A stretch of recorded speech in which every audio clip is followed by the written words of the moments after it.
माननीय महानगर संघ चालक जी,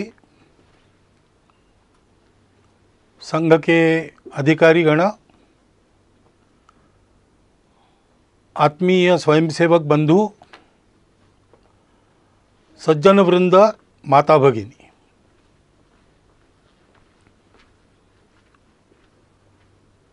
एक विशिष्ट परिस्थिति में आधुनिक तकनीकी का उपयोग करके पर्दे पर ये हमारी भेंट हो रही है। कोरोना की महामारी से सारी दुनिया जूझ रही है और उस बीमारी के साथ लड़ाई का एक अनिवार्य अंग है घर में बंद रहना, सारे कामधाम बंद करके बैठे रहना, घर में बंद रहकर जितना हो सकता है उतना करना। तो हमारे संघ के कई स्वयंसेवकों को लगता होगा कि हमारी शाखाएं अभी मैदान पर लगना बंद है, कार्यक्रम बंद है, संघ शिक्षा वर्ग प्रारंभ हुए होते वो बंद है, तो हमारा काम बंद है। लेकिन हम अपने अपने घर में बंद है, लॉकडाउन कहते उसमें है, तो भी जीवन तो चल रहा है। ऐसे संघ का कार्य भी चल ही रहा है। नित्य के कार्यक्रम बंद है, दूसरे कार्यक्रमों ने उनकी जगह ली है। ये संघ के लिए भी और हम सबके जीवन के लिए भी सत्य है,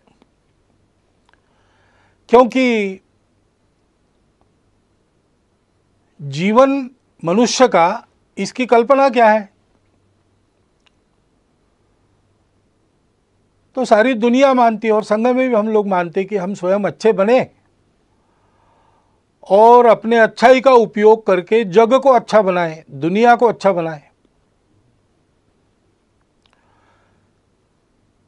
स्वयं अच्छा है और दुनिया के लिए कुछ नहीं कहता, उसको भी लोग अच्छा नहीं करते। और दुनिया के लिए गलती से कुछ अच्छा कर भी लिया, लेकिन स्वयं के जीवन में अच्छाई का कोई अंश नहीं, उसको भी दुनिया अच्छी नहीं कहती। जीवन के या संघ कार्य के एक ही सिक्के के ये दो पहलू है। अपनी परंपरा में ऐसा कहते हैं, एकांत में आत्म साधना और लोकांत में परोपकार। यही जीवन का स्वरूप है, यही संघ कार्य का स्वरूप है। तो अपने स्वयंसेवक रोज प्रार्थना कर रहे हैं, मैदान पर एकत्र आकर नहीं कर रहे, अपने परिवार के साथ घर में कर रहे हैं। लेकिन प्रार्थना करने का उनका समय निश्चित है, उनके परिवार में उस समय प्रार्थना हो रही। अनेक प्रतिनिधि स्वयंसेवक अपने प्रतिज्ञा का रोज स्मरण करते होंगे। नित्य शाखा के कार्यक्रमों में अभी इतना ही करना संभव है, उतना चल रहा है। बाकी कार्यक्रम दूसरा बदल गया है, वो सेवा का कार्यक्रम है। प्रचंड प्रमाण में जो सेवा चल रही उसको सब लोग देख रहे और सारा समाज हमको प्रोत्साहन भी दे रहा है। परंतु हमको ध्यान में रखना चाहिए कि ऐसा नहीं मानना चाहिए यही अपना कार्य है। कार्यक्रम अपना कार्य नहीं है। स्वयं अच्छा बनना और दुनिया को अपने प्रयास से अच्छा बनाना, ये अपना कार्य है। चीन देश में भारत से एक भिक्षु गए तथागत के धम्म का प्रचार करने के लिए।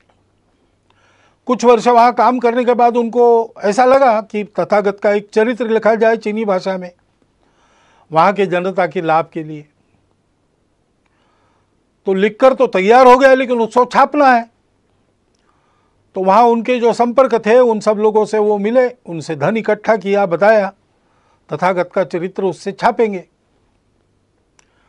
और सारा धन इकट्ठा होने के बाद छापने के लिए छापखाने में वो हस्तलिपि देना कल देनी है, तो आज रात में एक बड़ा भूचाल आ गया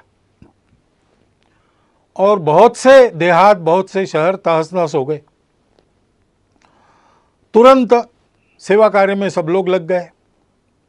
तो पुस्तक के लिए जो धन लाया था उसका स्वाभाविक उपयोग लोगों की राहत के लिए हो गया, वो धन समाप्त हो गया। इसलिए सारा वो राहत कार्य पूरा होने के बाद फिर से भिक्खू ने सबको बताया कि धन तो दिया था आप लोगों ने, लेकिन वो ऐसे काम में हो गया खर्च, तो और एक बार धन संकलन। फिर से वैसा किया। फिर जब छापखाने में जाना था, उसके पहले कुछ दिन एक बड़ी बाढ़ आ गई, फिर से राहत कार्य करना पड़ा, सारा संकलित धन उसमें व्यय हो गया। फिर जाकर लोगों को समझाया, लोग भी समझ गए। तीसरी बार धन संकलन हुआ, इस बार कोई आपत्ति नहीं। हस्तलिपि छापखाने में गई, मुद्रित होकर किताब तैयार हुई, किताब का धूमधाम से प्रकाशन हुआ लोगों ने, और उस किताब को बड़े श्रद्धापूर्वक खरीदा। और पढ़ने के लिए अपने अपने घर में जब लोगों ने उसको खोला तो पहले पन्ने पर लिखा था कि ये तथागत के चीनी भाषा में चरित्र की तीसरी आवृत्ति है। यानी लिखित चरित्र एक चरित्र का स्वरूप है, लेकिन उस चरित्र का जो संदेश है, दुनिया की दुख मुक्ति, उसको आचरण में उसके पहले 2 बार लाके दिखाया गया, तो वो भी उस पुस्तक की आवृत्ति है। ऐसे हम आज जो कर रहे हैं वो भी कार्यक्रम बदल के संघ का ही कार्य कर रहे हैं, इस भावना से उसको करना। तो स्वाभाविक केवल संघ के लोगों के लिए नहीं, सभी के लिए कुछ बातें स्पष्ट हो जाती है। एक तो हम ये सेवा क्यों कर रहे हैं, उसकी प्रेरणा हमारी स्वार्थ की नहीं है, अपने अहंकार की तृप्ति या अपनी कीर्ति प्रसिद्धि के लिए ये नहीं करना है। जो लोग सहयोगी बनना चाहते उनको जानकारी हो, इसलिए कुछ प्रसिद्ध करना पड़ता है। अपने कार्य की रचना में हम सबको सविस्तार वृत्त ठीक ठीक पता चले, इसलिए उसको प्रकाशित करना पड़ता है। लोगों को प्रेरणा मिले, इसलिए भी ऐसे कार्य में आने वाले अनुभवों का लेखन प्रकाशन करना पड़ता है। परंतु अपना डंका बजाने के लिए हम ये काम नहीं कर रहे। हम काम कर रहे हैं, ये अपना समाज है, अपना देश है, इसलिए इस स्वार्थ, भय, मजबूरी, प्रतिक्रिया या अहंकार, इन सब बातों से रहित आत्मीय वृत्ति का परिपाक है ये सेवा। और इसलिए इस सेवा में हम लोगों को निरंतर लगना है, निरहंकार वृत्ति से लगना है, श्रेय दूसरों को देना है। और अभी ये जो विशिष्ट आपत्ति है, उसमें जो सेवा करनी है, उसमें लोगों का प्रबोधन भी करना पड़ता है, कई बातें बतानी पड़ती है। तो बताने का परिणाम तभी होता है जब हम उसका पालन करते हैं। और इसलिए कोरोना की महामारी के समय में अपने स्वास्थ्य को सुरक्षित रखने के जो जो नियम विहित है और हम लोगों को बताने वाले हैं, उन सबका पालन पहले अपने को करना है। वो पालन करते हुए भी हमको काम करना है। घर के बाहर निकलना पड़ेगा, लेकिन नियम बना है कि उसके लिए अनुमति चाहिए। लॉकडाउन है तो अनुमति पूर्वक ही काम करना, फिजिकल डिस्टेंस रखना है, अंतर रखना है, वो अंतर रखकर काम करना पड़ेगा। छोटी छोटी बातों में भी सहज रहकर स्वयं उसके पालन का उदाहरण बनकर हमको लोगों को बताना है। और हम ये कर सकते हैं। महामारी नई है, उसने कहर मचाया है, लेकिन उससे डर जाने की आवश्यकता नहीं है। डरने से काम नहीं होता, डरने से संकट का बल ज्यादा बढ़ता है। अपना संतुलन कायम रख के, मन में भय का लवलेश न रखते हुए, ठंडे दिमाग से कौन से उपाय करने हैं, कैसे करने पड़ेंगे, क्या क्या करना पड़ेगा, इसकी योजना बनाकर हम काम करते हैं तो वो काम यशस्वी होता है। आत्मविश्वास युक्त ऐसा अपना सुनियोजित प्रयास करना है, भय से रहित होकर, और सातत्यपूर्वक प्रयास करना है। क्योंकि ये बीमारी नहीं है, इसमें निश्चित क्या क्या हो सकता है इसके अनुमान लगते, जैसे जैसे अनुभव आता है वैसे ही पता चल रहा है। और इसलिए अब ये कितना चलेगा पता नहीं, जल्दी से जल्दी समाप्त हो ये पूरा प्रयास हम करेंगे, लेकिन जितने दिन चलेगा उतने दिन पीड़ित लोगों को राहत देने के और ये बीमारी न फैले उसके प्रयास जारी रखने पड़ेंगे। बीच में ही छोड़ दिया तो यशस्वी नहीं होंगे। एक आदमी सब तरफ से कंगाल हो गया, निराश हो गया,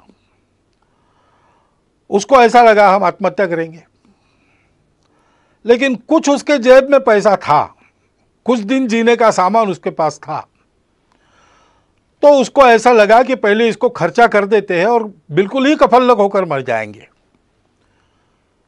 इसलिए वो बड़े शहर में गया कि वहाँ पर जुआ खेलेंगे और ये सारा धन उड़ा देंगे, फिर मर जाएंगे। लेकिन वहाँ जाने के बाद उसको पता चला कि उस गांव के पास, उस शहर के पास एक बहुत लंबी चौड़ी ज़मीन थी जिसमें मैंगनीज मिलेगा ऐसा लगता था। इसलिए 2-3 माइनिंग कंपनीज ने वहाँ आकर खुदाई की, 250 फीट नीचे गए लेकिन मैंगनीज मिला नहीं, निराश हो गए। इसलिए उसका लीलाव वो करने वाले थे, तो उसको लगा कि ये भी एक जुआ है, चलो जाके बोली बोलेंगे। अब इतना तो धन नहीं था उसके जेब में कि इतनी बड़ी ज़मीन खरीदी कर सके, लेकिन वो 250 फीट की ज़मीन नहीं थी, 250 फीट का लंबा चौड़ा गहरा गड्ढा बना था, उसको कौन खरीदेगा। उस नीलाम में कोई आया ही नहीं, यही अकेला पहुंचा, इसलिए इसके जेब में जितने पैसे थे उतने में उसकी ज़मीन हो गई। अब जो मजदूर वहाँ काम कर रहे थे उनको उस दिन की मजदूरी कंपनी ने दे दी थी, तो उन्होंने आके पूछा क्या करें, काम अभी बंद करें कि 5 बजे तक करें और बाद में छोड़े। तो उसने कहा आपने पैसे लिए हैं तो 5 बजे तक काम करो। उन्होंने 5 बजे तक खुदाई की, 3 फीट और खोदा, उसमें जो नमूने मिले उसमें मैंगनीज मिल गया और कंगाल बना हुआ वो आदमी मैंगनीज की खदानों का मालिक, बाद में एक रेलवे कंपनी का मालिक, ऐसा सब कुछ बन गया, फिर से उसका जीवन बन गया। उसने लेख लिखा, वो मैंने पढ़ा, रीडर्स डाइजेस्ट में आया था, कहानी अमेरिका की है, लेकिन उसका शीर्षक था difference between the success and failure is 3 feet.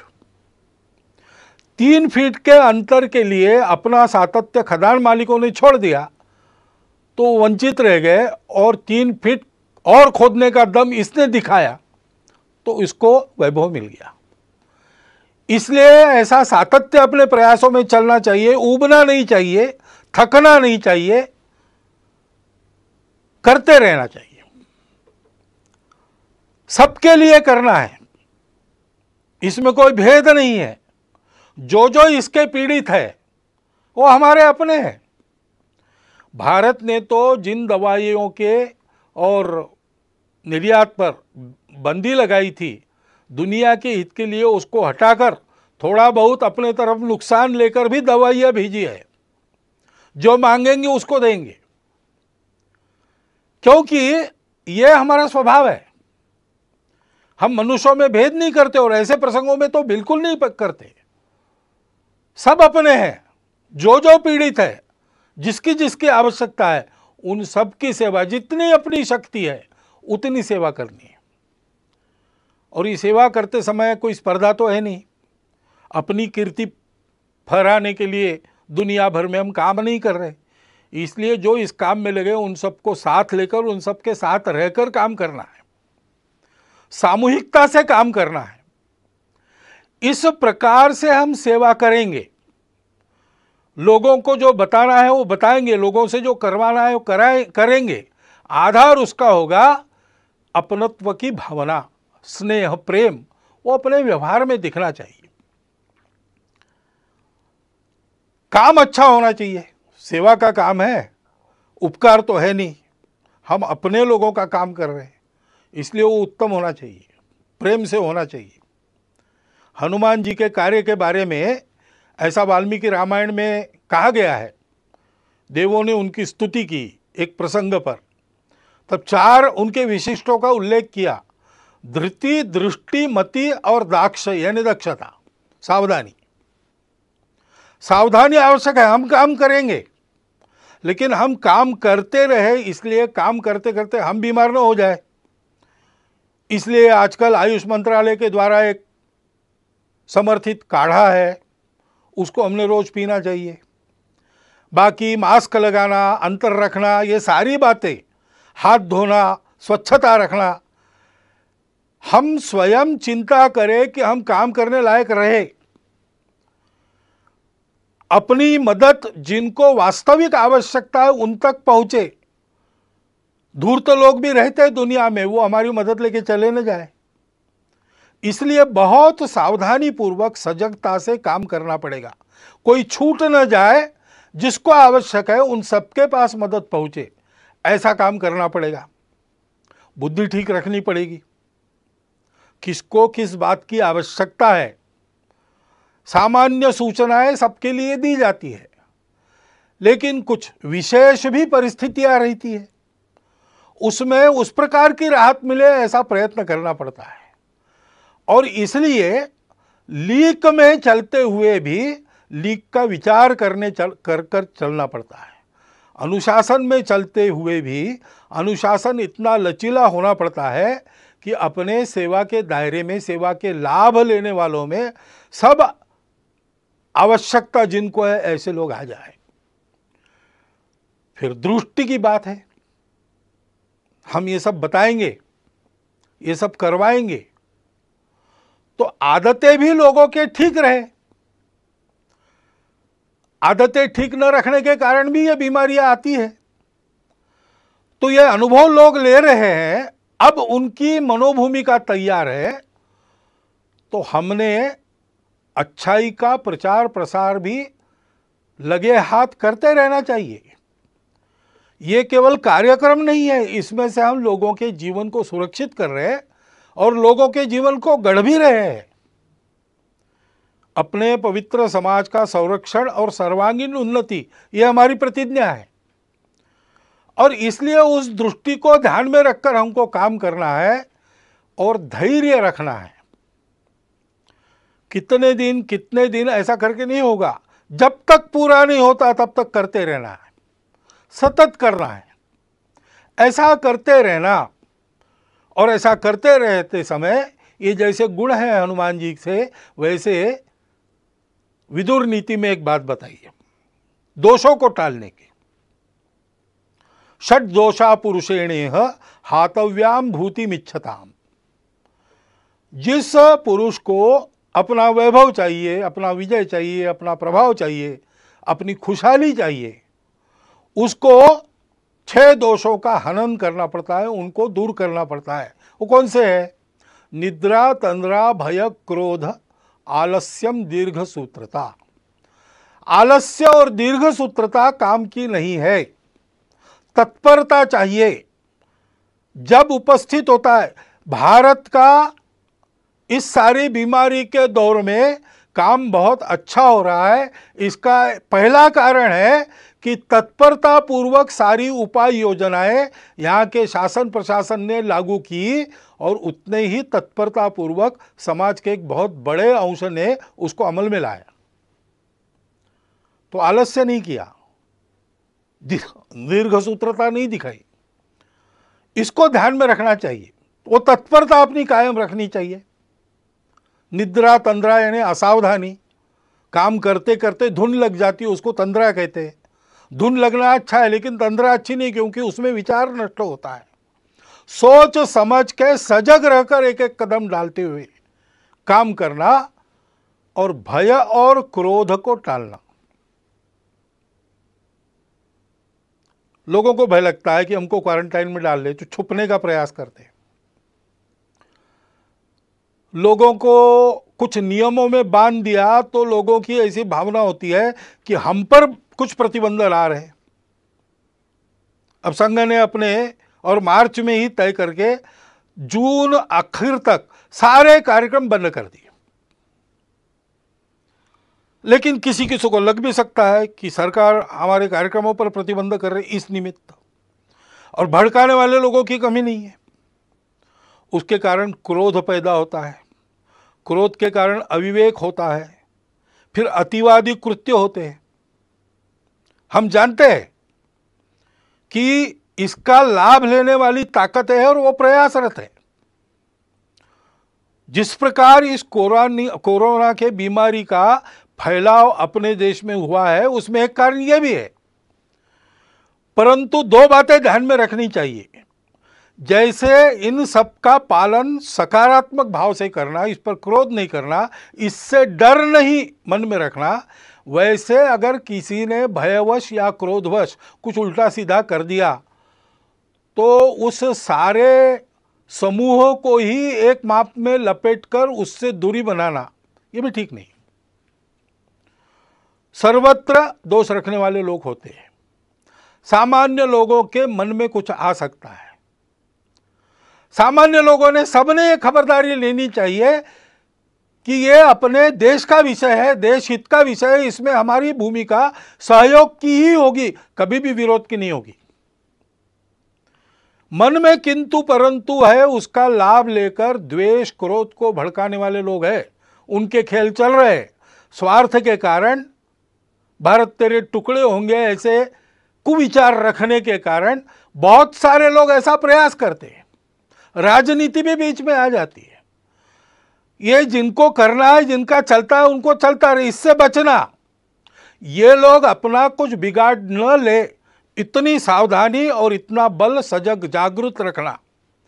लेकिन हमारे मन में इसके कारण प्रतिक्रियावश कोई खुन्नस, कोई दुश्मनी होनी नहीं चाहिए। भारत का 130 करोड़ का समाज भारत माता का पुत्र है, अपना बंधु है। इस बात को ध्यान में रखना चाहिए। भय और क्रोध दोनों तरफ से नहीं करना चाहिए। और जो जो अपने अपने समूह के समझदार लोग हैं, नेतृत्व करने वाले लोग हैं, उन्होंने इससे अपने समूह को बचाना चाहिए। और ऐसे भय या क्रोधवश होने वाले कृत्यों में हम लोग नहीं है, हम लोगों को नहीं रहना चाहिए, ये अपने अपने समाज को सिखाना चाहिए। ऐसा नहीं करते तो क्या होता है, भारत के समाज को अतिशय वंद्य ऐसे 2 सन्यासियों की हत्या यहां महाराष्ट्र में हुई। अब उसको लेके बयानबाजी वगैरह चलती है, उसको एक बाजू रख दिया जाए, परंतु यह कृत्य होना चाहिए क्या? कानून व्यवस्था को हाथ में लेना चाहिए क्या? ऐसा जब होता है तो पुलिस ने क्या करना चाहिए? ये सारी बातें सोचने की बातें हैं। ऐसे संकट के घड़ी में और ऐसे मन में कुछ किंतु परंतु रहते हैं, रह सकते हैं, अपेक्षित नहीं है, स्वाभाविक है। लेकिन उनके चपेट में न आके हम लोगों को सारे भेद की, स्वार्थ की प्रवृत्तियों को अलग रखकर उनसे बचते हुए, उनको उभरने न देते हुए देश हित में सकारात्मक बनकर ही आगे बढ़ना चाहिए। भय क्रोध ये जो 2 दोष है उसको टालना चाहिए। उन सन्यासियों की हत्या हुई, पीट पीट कर मार डाला गया, निरुपद्रवी लोग थे, किसी का कोई अपराध उन्होंने किया नहीं था। धर्म का आचरण करने वाले, धर्म का आचरण फैलाने वाले थे, मानव पर उपकार करने वाले लोग थे। उसका दुख हम सबके मन में है। 28 तारीख को उनको श्रद्धांजलि देने के लिए हिंदू धर्म आचार्य सभा ने कुछ आह्वान भी किया है। विश्व हिंदू परिषद ने जो कार्यक्रम भी दिया है उसका हम सब लोग पालन करेंगे। उनकी स्मृति में अपनी श्रद्धांजलि व्यक्त करता हुआ इस विषय में मैं आगे बढ़ता हूं। धैर्य रखकर सारी बातें करनी चाहिए, क्योंकि ये बीमारी जाएगी, लॉकडाउन की आवश्यकता नहीं रहेगी। लेकिन जो अस्ता व्यस्त हो गया उसको ठीक करने में समय लगेगा। हमने देखा है कहीं कहीं ऐसा हुआ भी है कि थोड़े से बंधन शिथिल होने के बाद एकदम भीड़ हो गई, फिर से उनको तितर बितर करना पड़ा। ये अविवेक हो सकता है समाज में। सामान्य व्यक्ति को ऐसे समय में दिशा देने वाले लोग होने पड़ते हैं। अब विद्यालय खुलेंगे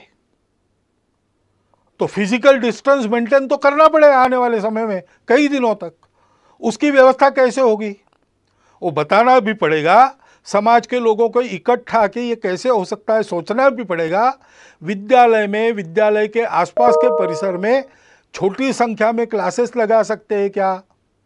ई क्लासेस लगा सकते क्या, क्या करके विद्यालय की शिक्षा शुरू भी होगी और ये डिस्टेंस मेंटेन होगा, बाजार वगैरह शुरू होंगे लेकिन लोग इस अंतर को कायम रखने का पालन करेंगे, फैक्ट्री उद्योग शुरू होंगे तब भी भीड़ नहीं होगी, अंतर रखकर अनुशासन से लोग चलेंगे। इसके लिए चिंता करने की आवश्यकता है, यानी राहत पहुंचाने का काम शायद कम हो सकता है, परंतु फिर से ये बीमारी न आए, उतावली न हो, इसके लिए समाज को दिशा देने का काम हमको करते रहना पड़ेगा। ये सारे काम होने हैं तो समाज में एक सद्भाव, सदाचार, सहयोग का वातावरण बनना चाहिए। समाज के सारे जनमान्य लोगों को इकट्ठा करके उनके द्वारा ये बात करवानी होगी, संवाद रखना पड़ेगा। अनुशासन पालन के बारे में स्वयं का उदाहरण और उपदेश उन लोगों को रखना पड़ेगा, उसके लिए उनके साथ भी बात करनी पड़ेगी। लोगों की क्षमता, प्रतिकार क्षमता बढ़े, कई आयुर्वेदिक उपाय है, योग है, व्यायाम है, तरह तरह के प्राणायाम है। उपाय तो अपना स्वास्थ्य मंत्रालय भी बता रहा है और जगह जगह के चिकित्सक भी बता रहे हैं। उसका नित्य नियमित आचरण करने का एक क्रम कुटुंबों में चलना चाहिए, कुटुंबों में संस्कार का वातावरण होना चाहिए। शांत दिमाग से किसी भी भय यानी पैनिक के चपेट में हम ना आते हुए जो करना है वो कर्तव्य ठीक से करना, इस प्रकार का स्वभाव बनने के लिए कुटुंब में भी उस प्रकार के स्वभाव का संस्कार होना चाहिए। इसके हमको प्रयास करने पड़ेंगे और प्रयास में वही क्रम रहेगा। हमको उदाहरण बनना पड़ेगा, हमको समुपदेशन करना पड़ेगा, हमको अपनी सेवा से सबको जोड़ना पड़ेगा और सबका सहयोग जुटाना पड़ेगा। ये बीमारी पहली बार आई है इस प्रकार की सारे दुनिया में एक साथ, शायद ही पिछले और कुछ शतकों के इतिहास में विश्व पहली बार ऐसे संकट का सामना कर रहा है। तो संकट तो है और हम लड़ तो रहे, लेकिन ये संकट कुछ सिखा भी रहा है। जैसे प्रधानमंत्री ने ही पिछले दिनों में कहा सरपंचों को कि ये संकट हमको स्वावलंबन की सीख दे रहा है। तो कई ऐसी बातें भी आ रही, क्योंकि ये संकट जाएगा, जो अस्ता व्यस्त हो गया उसको यथावकाश हम ठीक कर लेंगे, लेकिन इस संकट के अनुभव में कुछ सत्य फिर एक बार उजागर होके हमारे सामने जो स्पष्ट खड़े हैं, उनसे पाठ लेकर, बोध लेकर अपने जीवन की रचना को उसके अनुसार परिवर्तित करने का एक बड़ा काम, एक तरह से राष्ट्र पुनर्निर्माण का जो काम चल रहा है उसका अगला चरण, उसको परिणाम में लाना पड़ेगा। और बहुत से लोग शहरों से चले गए अपने अपने गांव में, सबके सब वापस आएंगे क्या? जो गांव में रह जाएंगे उनको रोजगार की क्या व्यवस्था होगी? जो वापस अपने काम पर आएंगे उन सबको काम देने की उद्योगों की या उनके मालिकों की स्थिति होगी क्या? क्योंकि उनके भी सारे कारोबार ठप पड़े। ऐसी अवस्था में इनका रोजगार भी कायम रहे और उस समय के सीमित साधनों में सब चल सके, इसके लिए सबको कुछ न कुछ छोड़ना पड़ेगा। उसके लिए मन की तैयारी करनी पड़ेगी, समझदारी बरतनी पड़ेगी, उसका भी उपदेश करना पड़ेगा, उसको भी समझाना पड़ेगा। और अगर स्वावलंबन ये इस आपत्ति का संदेश है, तो स्वावलंबन में अपना स्व क्या है? उस स्व आधारित तंत्र का अवलंबन हमको करना पड़ेगा। कम ऊर्जा खाने वाला, रोजगार मूलक, पर्यावरण को न बिगाड़ने वाला ऐसा विचार हमारे ही पास है। उसके आधार पर एक युगानुकूल रचना अपने अर्थनीति की, अपने विकास नीति की, अपने तांत्रिकी की हमको करनी पड़ेगी।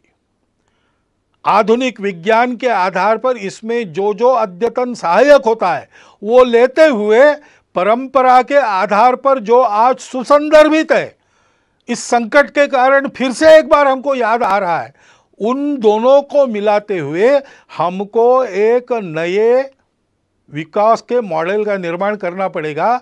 हमको करना पड़ेगा, इन्हें कौन करेगा? शासन को विचार करना पड़ेगा, प्रशासन को विचार करना पड़ेगा। लेकिन मात्र इन दोनों के करने से नहीं होता, समाज को भी इसमें कुछ करना पड़ता है।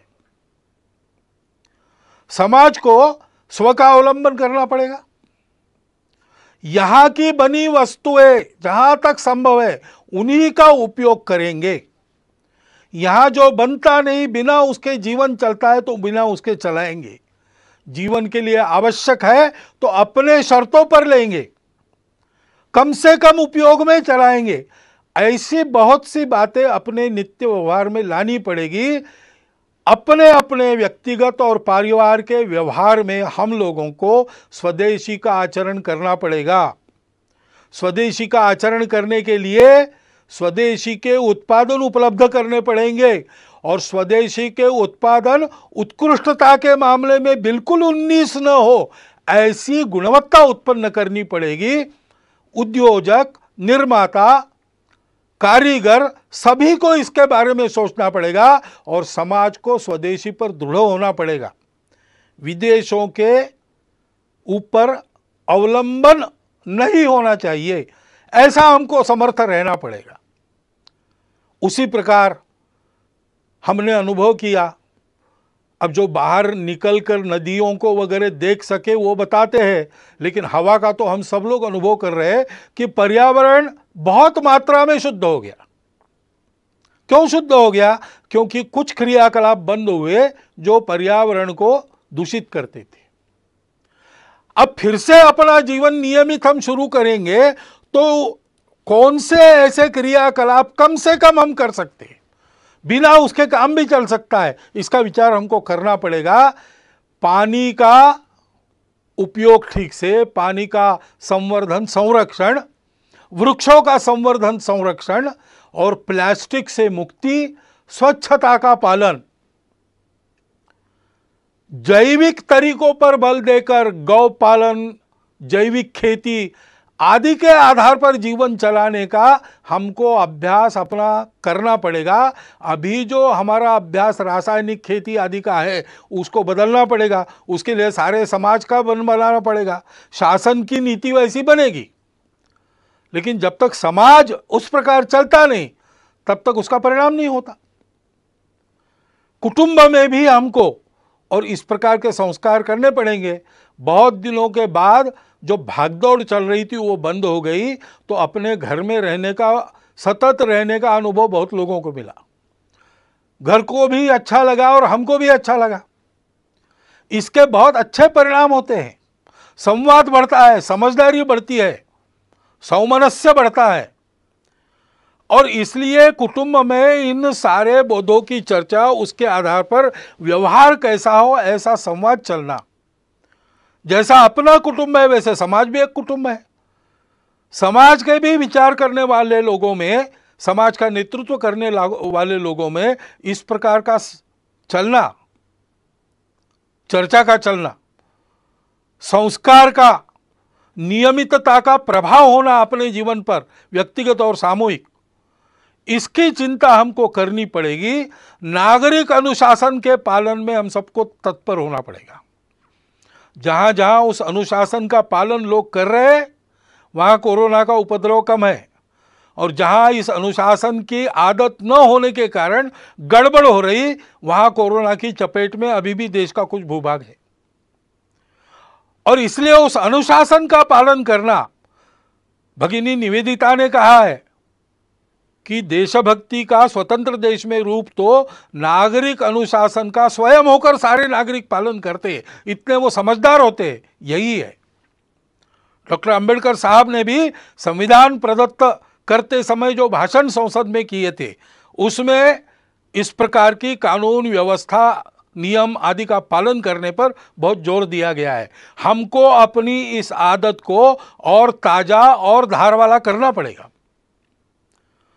उसी प्रकार समाज में सद्भाव का वातावरण, सहयोग का वातावरण, शांति का वातावरण बनाना पड़ेगा।